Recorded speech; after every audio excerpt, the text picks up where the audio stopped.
All right, all All right. right. It's 11:11 on the East Coast. I'm George Hudson. Got my guy Robbie with me at the Hey, Savage Will podcast. Robbie, how you doing this morning? dude, I'm fine, man. I'm blessed. I'm highly favored, man. I'm excited, man. This is our first broadcast, I believe, in the new year. We're looking for some outstanding things to go down. Hey, man, listen, guys, go get your friends, go get your family, go get your network, log your community in on this thing because this thing is going to be real. It's going to be live. It's going to be something absolutely special. Our broadcast today is titled Ignore the Storm. Ignore the storm. And there's some power and there's some relevance to this messaging about ignore the storm. It's something that's very much on my heart because, when you come into the new year, so many people come into this new year grind. And when they come into the new year, they come into the new year and they make resolutions. And I think, George, you and I were talking the other day that I think you mentioned that January 17th is, how did you say it was a celebration of the end of New Year resolutions? How Yeah, does that go? it's a national. I gave up on my resolution day. And that's how quickly people give up on their resolutions. In the fitness game, we see people start their resolutions pretty much right after Christmas. And by the end of January, they're already out the game. Resolutions are gone. The commitment level to get the things done out the door. February for sure. If they don't have another motivation like a marriage coming up or they're planning for some kind of great vacation, resolutions are gone because something came up. And that's how storms work, man. Storms just come up. I want to drop a little nugget on you this morning because I think this thing is going to be relevant. I know a lot of people find their information and they find their drive from different kind of folks that have written different types of things out there. And I find mine from reading the scripture. So just bear with me for this. I make no excuse about it because I think this is life. But nevertheless, I was reading in Matthew, the 4th chapter, man, just getting my mind right for the new year. And I saw this story that is perfect for ignore the storm. And in this story, Jesus came to a crowd. He had a crowd around him. It was a massive crowd. And he gave orders to everybody. This is how the story goes around verse 18. Go to verse 18 through 27 if you ever want to read it. It's just a great object lesson story. So he gave orders to cross over to the other side of the lake. In other words, all the work that was on the side of the lake where they were before, that work was done. Their job and their responsibility and their new purpose and their new goal for them to be able to complete the next part of their journey was on the other side of the lake. So he gave instructions to go over to the other side. Now, the reasons for storms are many, but one of the reasons happens to be zeal without balance because you're counting the cost of doing something against the plan to do it. And sometimes we don't put the right ingredients for the plan. The other part is excuses. The other is perception. And then the other is imagining issues and making them legitimate. And it cause us to fixate on whatever that is before we proceed. So in this teaching, this Jesus said, go over to the other side. And verse number 19 says, then a teacher of the law came to him and said, teacher, I'll follow you wherever you go. Jesus replied, foxes have dens and birds have nests, but the Son of Man has no place to lay his head. So in other words, this dude had zeal, but he didn't have the stick to it, and he didn't have the foundation, the base. So it sounded good, and he said something that he really wanted to do and believed something that he really didn't have the fortification to stand on. So it sounded good, but he couldn't fulfill it. Zeal without balance. He didn't count the cost. And then there was one with excuses. So in verse number 21 says, another disciple said to him, Lord, first let me go bury my father. But Jesus told him, follow me and let the dead bury the dead. So he had a legitimate excuse. Hey, my pop died, but Jesus was saying, follow me. I'm going to give you everlasting life. Your father probably died in a concept of everlasting life. He's in a better place than you. I'm trying to show you I'm trying to show you a greater. I'm trying to get you in a passionate work that's going to bring you life. So excuses can circumvent your process. Perception. Verse 23, they said, then he got into the boat and his disciples followed him. Suddenly, a furious storm came up on the lake so that the waves swept over the boat. But Jesus was sleeping. The disciples went in and woke him saying, Lord, save us. We're going to drown. This is the big part. Perception. Ignore the storm. Jesus knew the storm was going to come. These guys, fishermen, they understand the landscape. They saw the clouds coming up. Listen, when you're called to do a great work, it goes against your ordinary grain. The granular work of the past was designed to give you a launch pad for your now. The hurts, the pains, the misunderstandings, the rejections, the poverty, and the accompanying poverty mindset reveal to you what you lacked, but it also reveals to you where you're standing right now. Everything negative that could be came against you, and you're standing right now. And if you're standing right now, and if you're listening to this right now, you have the capacity to move forward, but you've got to get past the zeal, you got to get past excuses, and you've got to get past perceptions of negativity. Now watch this, and I'm going to transfer this over to you, George. Hang for a second.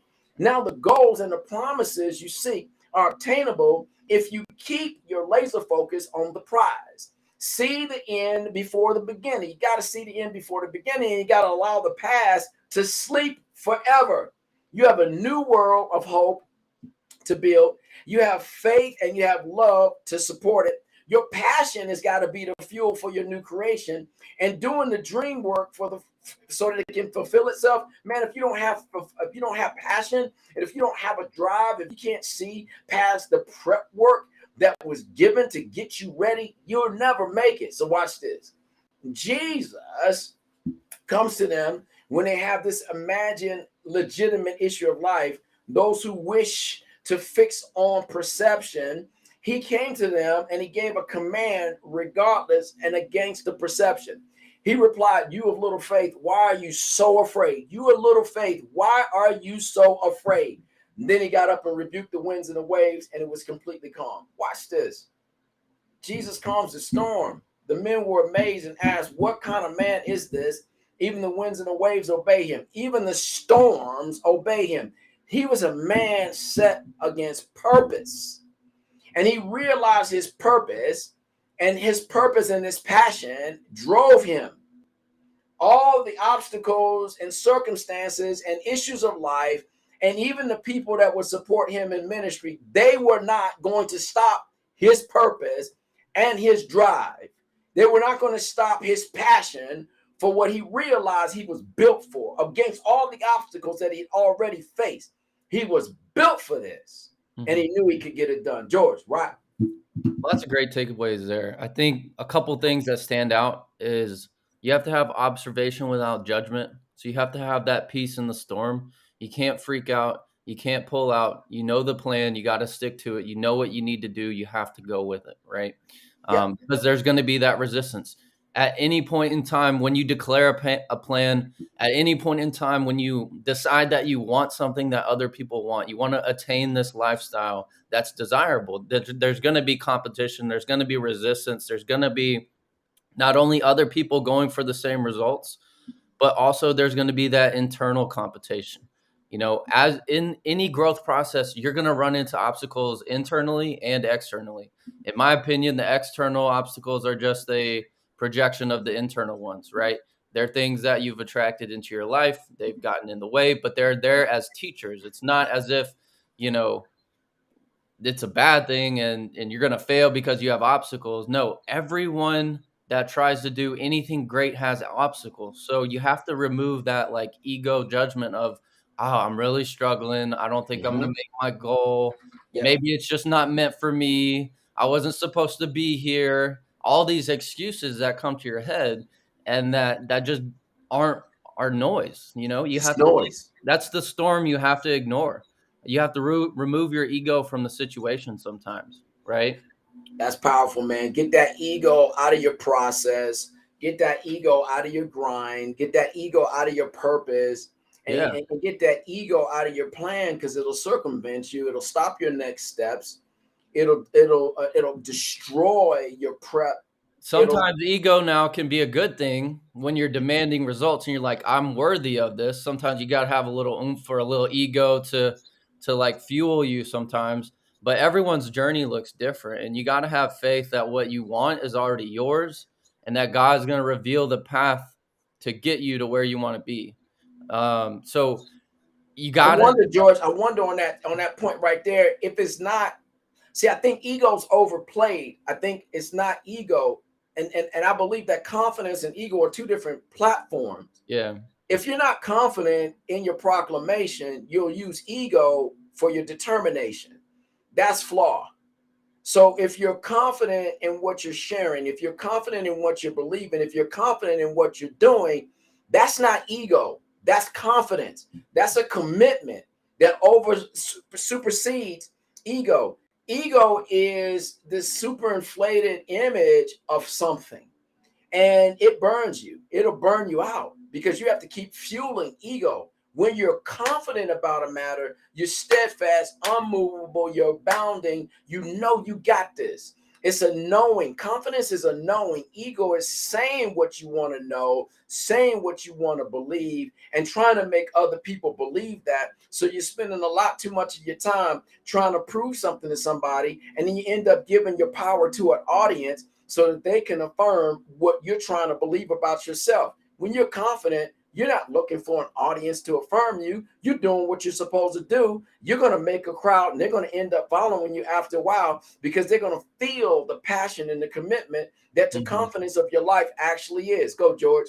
Yeah, you just have to believe it before other people do, because it takes people a longer time. Like if you have this vision and you're going to build this empire, you have to see it through, and other people aren't going to buy into your vision, into your empire until it's already there, right? Yep. So you have to have this little intermittent period of like people are doubting you. Maybe you're doubting yourself a little bit. Yeah, Maybe go you're through. wondering if this is really for you. Maybe you're wondering, oh, well, maybe I'm just not meant to do this. Maybe it's not part of my plan just because things get hard a little bit. Well, no, it's part of the process. You have to Part of the process. question it a little bit, and then later you got to reaffirm your confidence that it's going to happen, because you're going to get over that obstacle, and that cements it in your mind. So you have to believe that it's going to happen before. Make a demand on your belief. Exactly. Make a demand on your belief. When you're working out, like many people have started to do, which is an annual ritual around the world because they want to lose weight in inches, they want to bulk up, they want to do whatever they want to do in terms of the physicality. Until you make a demand on your commitment, till you make a demand on putting in a purposeful 30 minutes every day, a purposeful 1 hour, whatever you intend to do, you've not gone over to the other side. Because when you don't feel like it, that's when you still go.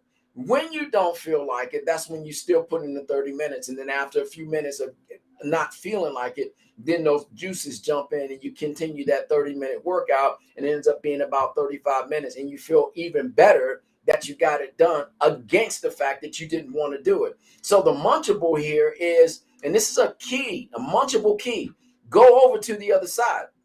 Greater miracles, greater manifestations, more powerful acts, more passion is revealed in your true existence and your true purpose for living when you go committedly to the other side. Don't stay stuck in your prep area. 2022 and all the years preceding or coming up to 2022, that was platform work. That was the place where you were committing.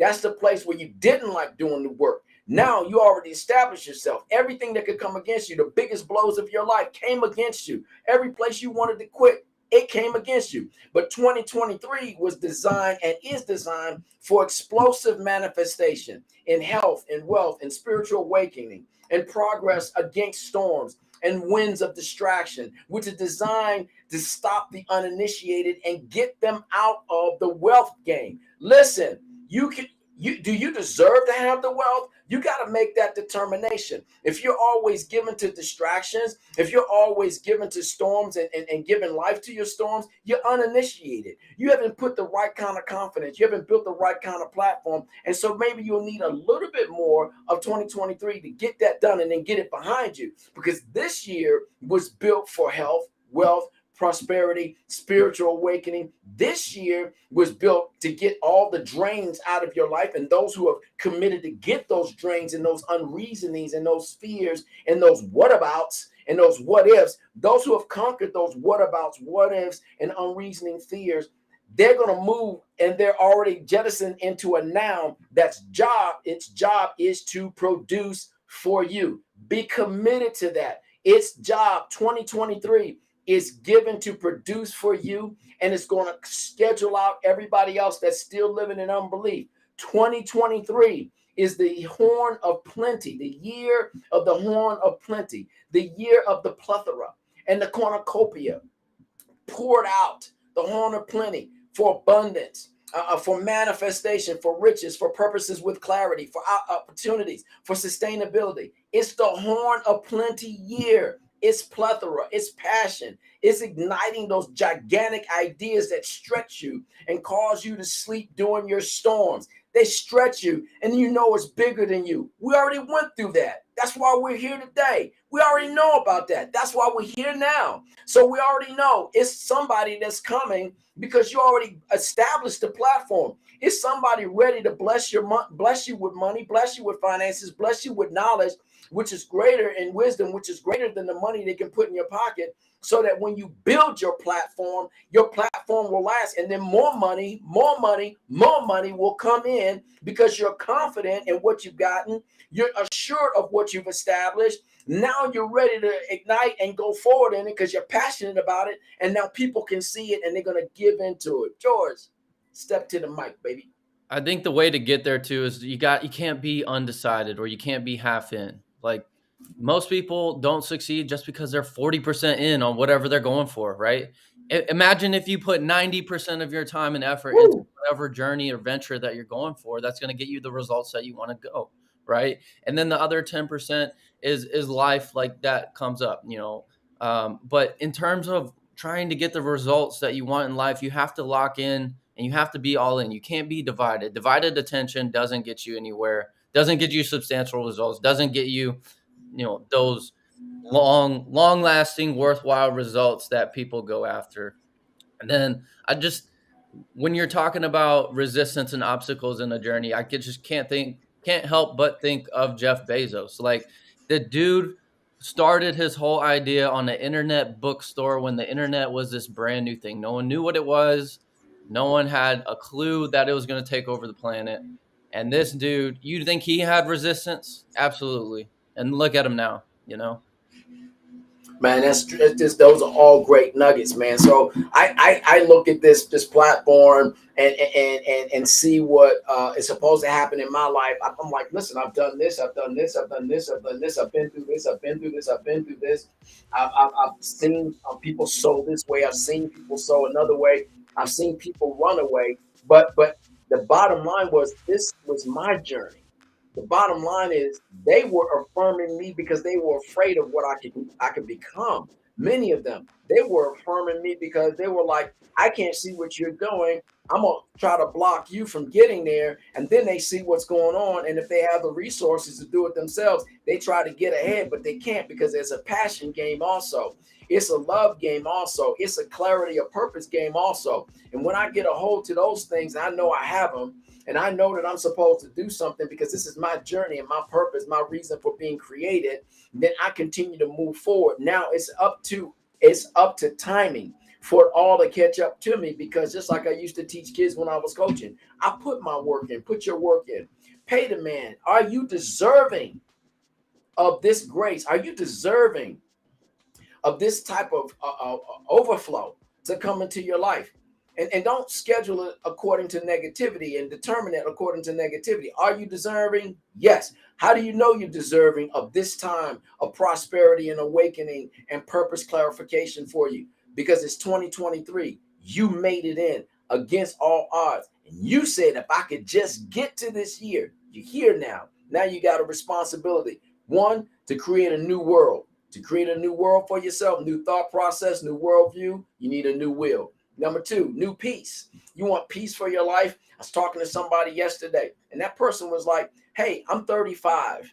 I've done this. I'm a very successful nurse. I'm very successful at this, and I'm very successful at that. I've been through two marriages and divorced both, but I have so much more to give to the world. And I said, do you hear your passion? Do you hear how your voice elevates when you start talking about wanting to do and give more to the world? You see your voice elevating when you say, I want to touch 100 people in the next year. Do you realize how that connects and how that energy is flowing? I'm a fan. I got goosebumps on me because you're tapping into your peace, one, and you just tapped into your purpose, two. Now you need the new will to go along with that, not looking back, not looking at the stain of what you lost, but what you lost couldn't support who you are and where you're going. Now that you know who you are, get on that thing with your new will. There's a new kingdom come and a new will that needs to be done right here. Get your new will. And then finally, I told her, it's time for your new beginning. Let's do this. It's time for your new beginning. Start today. So the bottom line was for that person was now arise. It's the same thing for us. It's time to arise. New will for the world. New will for peace. New will for purpose. New will for your new kingdom. New will for your new beginning. Now arise. Get busy. Stand up. Start doing this thing right now. It's your time. It's your season. George, step to the mic, baby. Absolutely. So what comes to mind you were talking about earlier is someone worthy of the results that they're desiring, right? And it doesn't matter if you feel like you're worthy now. You make yourself become worthy. And Yes. I think about when just with that topic is the movie The Matrix. Like Yeah. throughout the entire movie, the main character Neo, he's trying to figure out if he is the one, right? He's trying to figure it out. He's like, am I the one? I could be, I might not be. And then one day he just decides that he is the one and he's going to Yes. be the one to like save humanity in the movie, right? And then that's such a metaphor for life because it doesn't matter if he was the one before or wasn't the one. At the point of deciding he is the one, he is then in that moment the one that's going to save humanity, the one that's going to save his situation, the one that's he's going to apply, his skills, his knowledge and tools and desire and discipline to be successful no matter what he was prior to that. At that moment, it was the tipping point that absolutely changed his life. So you don't have to worry about where you come from, what you know, your skill set now. You have to decide do I want to attain this skill set and do I really want these results? And then at the moment of making that decision that yes, I'm going to start this journey and venture, then that's where everything changes. And you're going to do whatever it takes as long as your why is cemented in that purpose, as long as you have some people in your team, in your corner,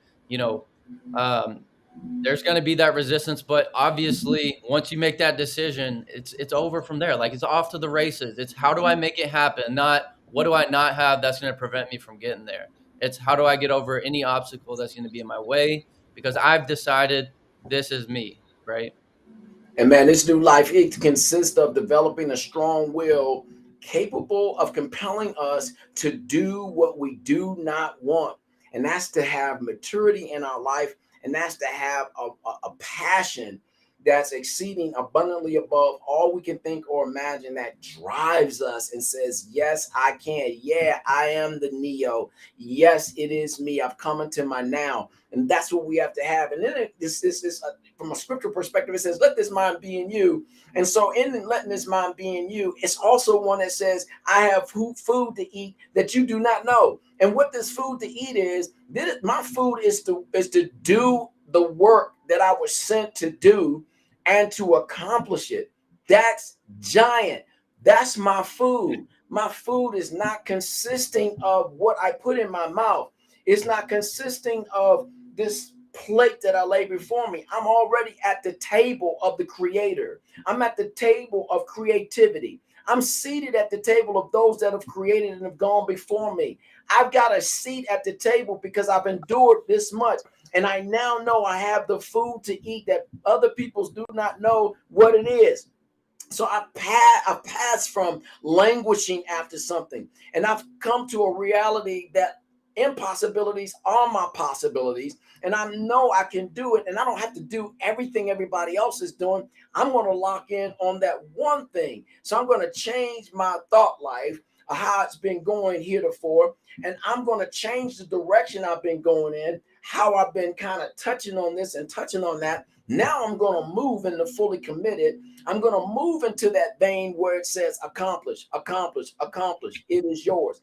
I'm going to live in that vessel where it says abundance, riches, purpose with clarity, opportunities, and sustainability. The horn of plenty. They're mine. And now the goal that I write is based on real commitment. Is based on really being sold out into this passion that I have for myself. It's letting this mind be in me that says I can do all things. It's all about this new process, this new grind, this new purpose, this new plan, this new prep work. These are my next steps. I got to do this. I'm going to do this. I'm enjoying doing this. I've already accomplished this because I saw the end before the beginning. I called things that didn't exist into reality now. It's time for me to manifest because I put my work in. Now my mind says I'm a manifester of everything I've heretofore already developed, already done, and it's time for it to occur in my life. Health, wealth, prosperity at every end, explosive manifestation, explosive spiritual awakening, explosive conquering storms in my life. When I see him, I say to the storm, peace, be still. That was 2022's work. That was 1992's work. This is over. I'm in my time. I'm living in my now. I'm in my destiny. I'm in my purpose. I'm on point with my journey. And now I call heaven and earth to be a witness and then support me and serve me with everything I need and the people I need in my life to get this work done. Step to the mic, George. It's a soul mission. I think one of the key places you hit on was it's not about other people. It's not about their journey. Everyone's journey is different. I hit on that earlier. When you die or when you're on the facing death's door, you're not going to worry about what cousin Bobby, Aunt Nicole were doing. You're going to be like, what did I do or what did I not do? Right. Right. So when it comes to your final moments, when it really matters, when everything's on the line, it's not about, the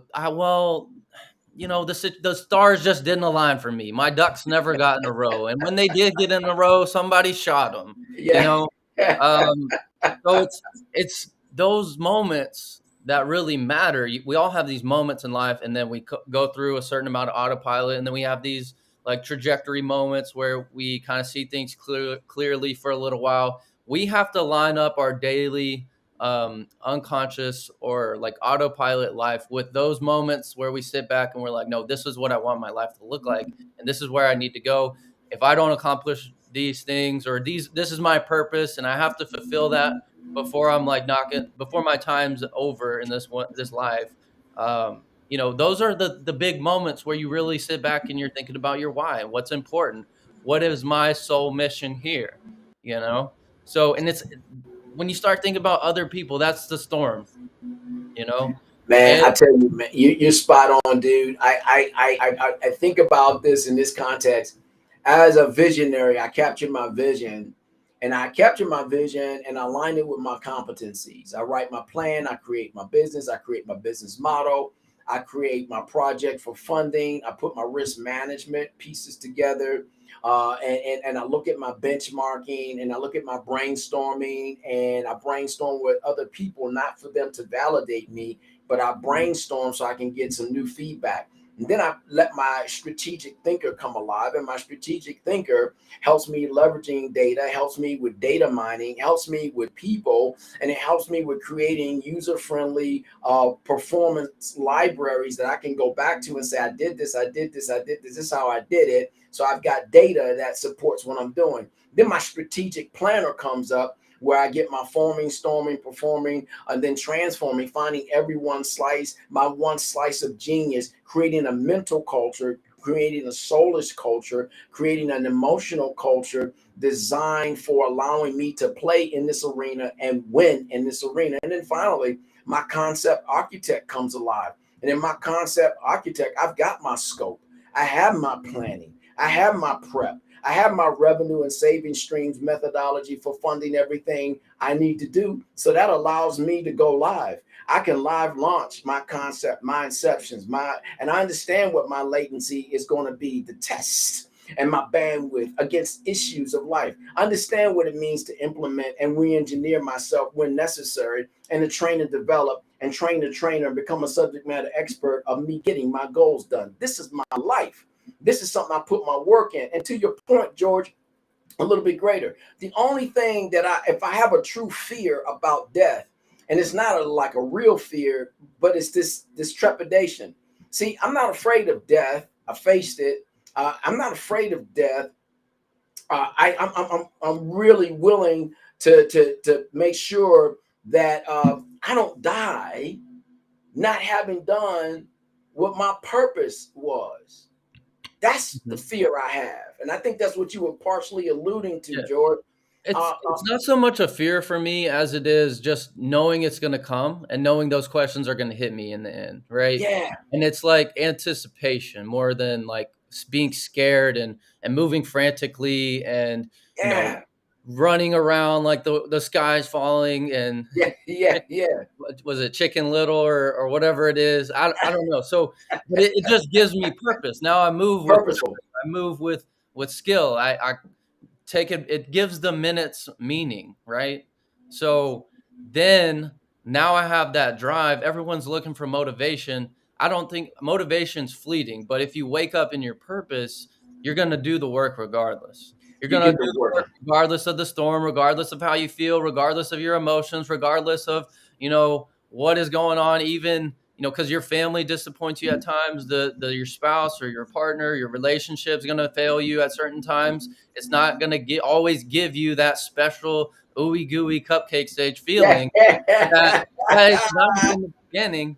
Yeah. And a lot of people that I like to listen to and everything is like accomplishment is the most fueling thing, especially as a man. Right? Yes. We have to have a sense of what we're doing is fulfilling a role in society. We're Yep. providing value, and we're one of the best at it. Like, to me, we got to find our skills and talents and bring them to the world. Right? Dude, that's hot right there. That's hot, man. That's hot. I love that. I love that. Hey, listen, we rolling up on that time. Listen, I want to just say this in closing. How are you communicating to your C-suite, right? You're the CEO, CFO, CIO, CSO of your work. And so how are you communicating? What kind of communication skill set are you giving yourself? Are you listening to things that's going to bring about abundance? You're listening to people that have already become abundant in their lifestyle. Start like George said, as applying to when you listen to the Jeff Bezos, when you listen to some of these others that are out there that have become successful in their podcast, as you listen to Savage Will to unhinge and unpack and get untethered from junk food and that cosmic negativity and come into the cosmic positivity so your life can be changed. You operate in a different frequency.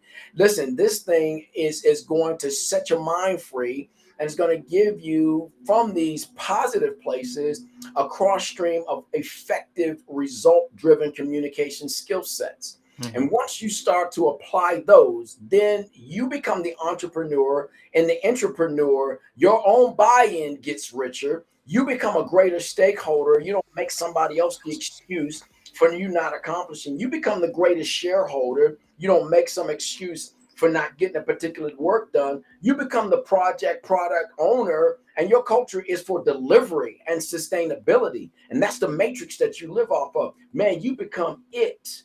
You're not about whatabouts, and you're not about what ifs. You're it, and it shall be done. Commit yourself to that. 2023, plethora, cornucopia, horn of plenty. It's your time and your season. Watch this. Schedule out the negative voices and the noise in your life. There's going to be a lot of people in 2023 falling away, being disgusted, losing. But in 2023, there's going to be a great percentage increase of people becoming extremely wealthy because they dialed in. George. There, that's it. We're going to go ahead and wrap things up for today. You have the power to become your own hero, and grab it by the horns and get after it. That's all we got. Savage Will's out for today. Please like and subscribe to our 3 friends about the podcast, and we'll see you next week at 11. George, love it, man. Love you, brother. Love you, dog. Have a good one.